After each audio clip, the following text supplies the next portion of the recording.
What's up, everybody? I'm Rick, And I'm Anna. and welcome to a review of the 1940 movie All This and Heaven 2. Based on the 1938 novel of the same name by Rachel Field, All This and Heaven 2 was released on July 4th, 1940. The film tells the story of how a duchess's irrational behavior towards the governess of her children triggers tragic event that will change her family's life forever. Forever? Forever, ever? Forever, ever? Forever, Anna. What did you think of this movie that we saw, All This in Heaven 2? Honestly, by the title, I imagine more heaven. Mm. It's very different than what the title kind of promises. I don't know that the title promised anything, right? I mean, I thought it would be a nice story with a happy ending. Maybe. So, were you disappointed by that? Oh no, I wasn't disappointed. I loved the story. I thought it was very interesting. I felt like at some point the story was really pushing for emotions that weren't necessarily there from us, the viewers, and from the people in the movie. But other than that, I thought it was very interesting story.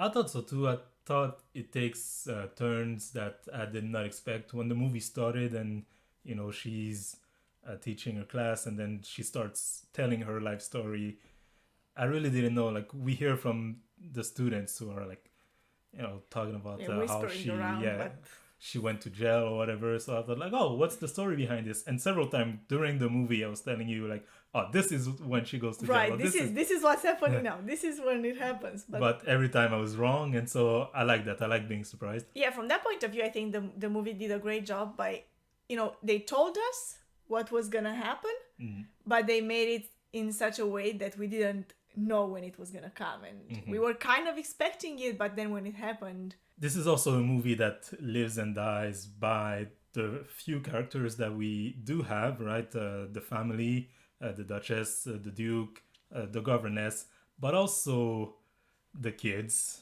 right? Yeah, they play a big role in the movie, and we see them a lot, so... Yeah. I think the level of the different actors that we see is kind of unequal. That's one criticism that I'll put towards this movie. Especially in terms of the younger ones, there's a lot of ups and downs there. But Bette Davis, as usual, pretty good in the role, but not as good as her previous two, right? A very different kind of movie, I have to say. Bette Davis is an actress, from what we've seen so far, with a very strong on-screen presence. And so for her to play a more subservient role like this, I feel like it's kind of out of her natural character, a little bit more difficult to portray. You kind of see that she doesn't feel her character as much as she did her previous characters. So. But yeah, like I was saying, it's the characters that make this story interesting, because a lot of the time we kind of get what the dynamic is, right?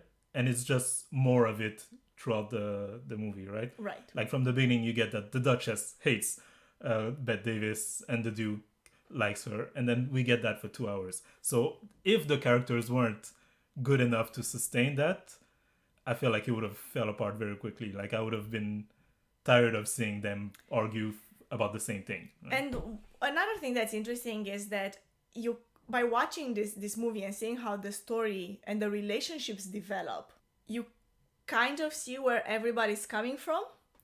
Like, the romantic tension is at the perfect level for you not to be tipped over, but at the same time to not render the action that happens in the movie unjustifiable.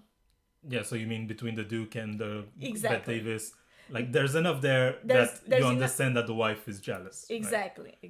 But at the same time, of course, the wife is also a little bit a lot overreacting. Yeah. But she is not just making it up, you know. So I really like that. But at the same time, there's not too much happening between them that you would think, oh, by now surely you would have done something, I mean, come on. It's perfect. Like the level of that tension, that romantic tension, is just perfect. They never act on it, right? Yeah. So at the end, when they say that no, we were never together, we never did anything wrong, you believe it too, right? Right. But at the same time, you kind of feel like, when they say that, they feel like they're lying. Because really they know that even if they never did anything together, they wanted to. And also what they had just through those looks, just by being in the same room, was enough of like a moral cheating, if emotionally you want. Exactly. He was cheating on his So we were talking a lot about the characters, we're talking a lot about the actors, but also we mentioned the story and how, things were surprising. Things could have been less surprising, and I'll explain to you in a moment as we get to information about the movie, how it was made, and the actors behind it. Rachel Field's novel is actually based on the true story of Field's great aunt, Henriette de Lucy Desportes, played by Bette Davis in this movie. That's a true story? Yes. Oh, wow. So she was a French governess who fell in love with the Duke, her employer, and when the Duke's wife was murdered, Henriette was implicated. It was a real-life scandal that contributed, just like they say in the movie, to the political turmoil before the French Revolution of 1848. Yeah. Because when I heard that in the movie, I thought, okay, you're taking it too far. Come on. Your stupid love, not even a love affair, love interest towards someone could not have been, have had something one to of do the with catalysts for the revolution at the end of the monarchy. But it did in real life. I can't believe it. And so a lot of it was not necessarily their love affair. It's the feeling that people get that nobody got punished because they were, aristocrats. Right? Yeah. So real story. What do you think about that? I'm shocked. I'm really shocked. I have to say I like it even more now that I know this. Because the story itself was already very well, put together. It made sense completely. It felt very genuine, the characters, but also the story and like what happened between them. You could see that happening a million times over probably, in different forms to different people. And so knowing that it was inspired from real life, it makes me feel like it's even deeper, it's more meaningful. So I really like that. Yeah, I think it's also very interesting that the person who wrote the book that inspired the movie is related, right? So she's the great niece of the guy who marries Henriette at the end of the movie. We don't see it in the movie, but he proposed, right? The one who brings her to America, the church guy. Yeah. So it's in her family, and so she must have had great access to some of the source, right? Or some of the stories. Right. The movie was directed by Anatole Litvak, and it stars Bette Davis as Henriette de Lucy. We will remember her from Jezebel and Dark Victory. Like we said earlier, two very different characters in those movies. Yeah. Way more similar in those movies than what we have here, which I think is interesting, right? To see her in another context. Yeah. But I think you're right. She plays those other type of roles better. I think it's mostly just because of the feeling, the personality that she has, that makes her have a very strong on-screen presence. Like, it's difficult to see someone like her, in such a calm. Exactly, and like really restrained. Like, no, she's a fiery person. We also have Charles Boyer as Charles, the Duke of Praslin. We'll remember him from Love Affair. What did you think of him? I really liked him here. Yeah, I thought he was great. I thought he was great. I thought, remember we were mentioning about Bette Davis in her previous roles, how her male partners didn't really hold up to like her kind of strong performance here. Maybe it's also because her role here was a little bit more subdued, but he really like balances her out so well. And even though there is no actual affair, romantic affair happening between the two of them, those looks, the exchange of, deep looks and the words when they talk that are like a little bit whispered, a little bit like fearful. It's so good. Like the conversation between them, it's so good. And I thought he was also very good at portraying the fed up husband, right? Oh, totally. Like fed up with his wife who's too unstable for his liking, but still he has to stay with her, right, for image, but also for the kids, which he loves, and he portrays that also a lot throughout the movie. It's not just a love affair between him and Bette Davis' character. A lot of the movie has to do with how both of them love the kids, Right. and the mom doesn't. Yeah. So of course I was saying it is a real story, and a lot of people were not happy that the murder was never, like, no one was ever accused of the murder, like officially paid for it. It was speculated that the peers that allowed Charles to commit suicide or even poisoned him themselves as a mean to avoid an uncomfortable verdict for one of their own. But also, another persistent and popular rumor indicated that his death had been faked. We're more in the realm of conspiracy here. And he had been allowed to leave the country, with many people claiming that he was either living in England or Nicaragua. Nicaragua? Yeah. Why? Okay. Yeah, I don't know, we've only seen the movie. I don't know.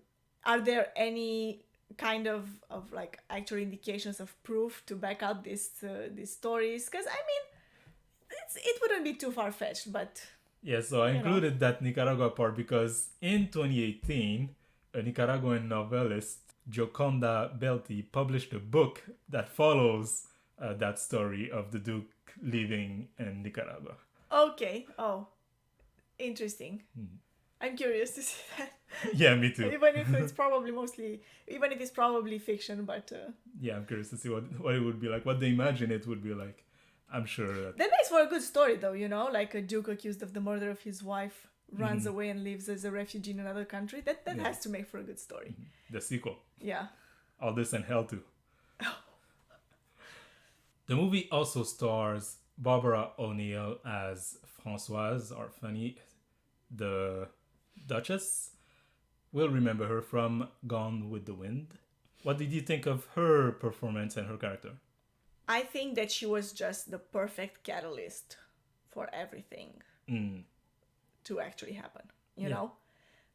She's crazy enough, but at the same time, she's not 100% like irrational. There is something there that she's taking her, jealousy from, that's like feeding her jealousy, but then her craziness just amplifies that by way too much. She's a character that, you simultaneously feel bad for, because she tries so much, right? She loves her husband. If there's one thing she does in this movie is love her husband. Right. And so she tries so much. He's the only one she knows. Exactly. But at the same time, you don't feel bad for her, right? Like, she treats her kids in very questionable ways. She treats everyone else that is not her husband, actually, in very questionable ways. Right. And even her husband, she's so all over the place with him that you would understand how he's kind of taken aback, right? She's got the kind of poisonous love, It's not a nice, caring kind of love. And I wonder, does she actually like love him in a loving way, or does she just want him to herself? And she feels like he's getting further and further away from her, and so she just wants to pull him towards her.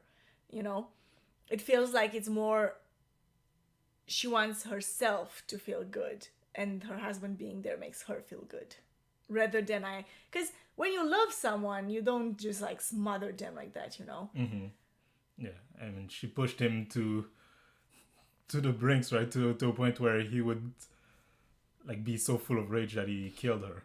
I think it's also interesting that they don't show the scene, right? And so I think it's more mirroring the real life events where no one was ever accused, right? So you can't just say that he did it. I mean, I don't know, it's pretty obvious, pretty obvious, but still. Yeah. Innocent until proven guilty, right? Yeah.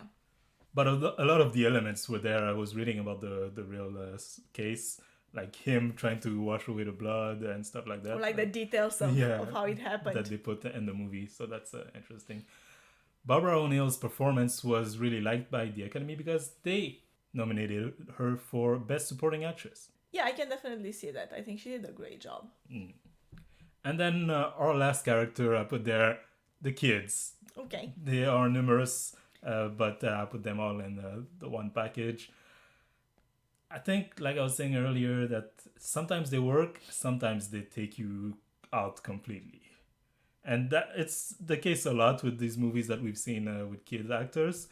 But yeah, I wish that, I don't know, they'd find a way to maybe tone down the over dramatization from some of the kids' acting that makes it so unbelievable. Some of the scenes of the kid being sad or like you can't believe it because they're not. Yeah, like their performance is quite uneven. I would say all of them, and there are some moments where you're like, oh my god, this is so good, Yeah, and that's then there are cute, yeah. moments where you're like, I don't know what you're trying to do there. So, and I feel like you see it a lot here because the kids play such a big role. You know, they're present so much throughout the whole movie, and not only that, but they also play a very important role. Like their presence there is at the core of everything that happens. The plot, know? yeah. Yeah. So yeah, I mean, hats off to the kids. They tried their best, but they didn't work all the time. The little one was so cute though. So this affair was also the basis of a novel by English writer Marjorie Bowen called Forget Me Not. Also inspired a 1995 play by Sean McKenna titled Ruling Passion. And of course, like I said earlier, a 2018 book about the Duke's life in Nicaragua. The movie was nominated for 3 Academy Awards: Outstanding Production or Best Picture, Best Supporting Actress for Barbara O'Neill, and Best Cinematography Black and White for Ernest Haller. I would have given a Best Actor nomination. I would have given the Best Actor nomination, to Charles Boyer. Yeah, I feel he deserves it. He was so good. He was really good, and his character said a lot without words. Yeah. You know? Also, like his demeanor, the way he moved, the way he... Even the moments when he burst out into like anger, into the fights with his wife, you could definitely feel the tension. You know, the tension, like you said, of a man fed up with an unhappy marriage. Yeah. Baba O'Neill I thought was great. She deserved that nomination. That scene was a bit, right? But that's a lot of, I guess, direction. Yeah, it's choice. the style, yeah. It's on purpose, but still. So, Anna, any final thoughts? Is there something about this movie we haven't talked about that you want to mention? I mean, there is one thing that kind of bugged me when I was watching the movie, which is the scenes in America where she's in the classroom with the students, especially at the end after she's done telling her stories. And the kids, the girls in the classroom are all like crying and so emotional. And I don't know, it felt a bit much. Yeah. I didn't quite believe it, and I don't know if it was the kids being either overly dramatic or just unconvincing, or just the fact that, you know, she just got there, and I get that she wanted to tell the story so that the girls would stop whispering about it and, you know, thinking bad stuff about her. Like she wanted them to know what actually happened, but I didn't believe the emotion. You know, it was a bit much for me. The first thing I thought when I saw the kids crying and be like, "Oh, we're sorry," blah blah blah, I thought surely there would be some kids who would think, "You killed her, right? You did kill her, and you're just telling us." Or you actually did sleep with him, right? Yeah, you're just exactly. telling us this so that that too. Would you recommend this movie? I would recommend it, yes, especially now that you told me that it's based on a real life story. Like, I think it's very interesting.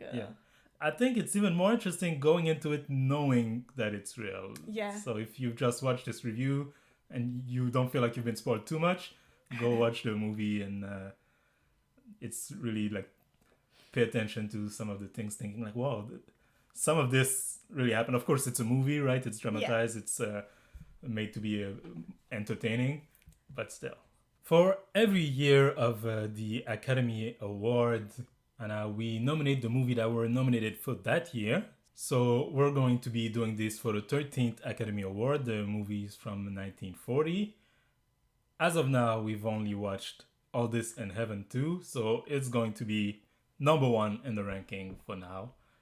We'll see if something else takes its place, but number 1 for now.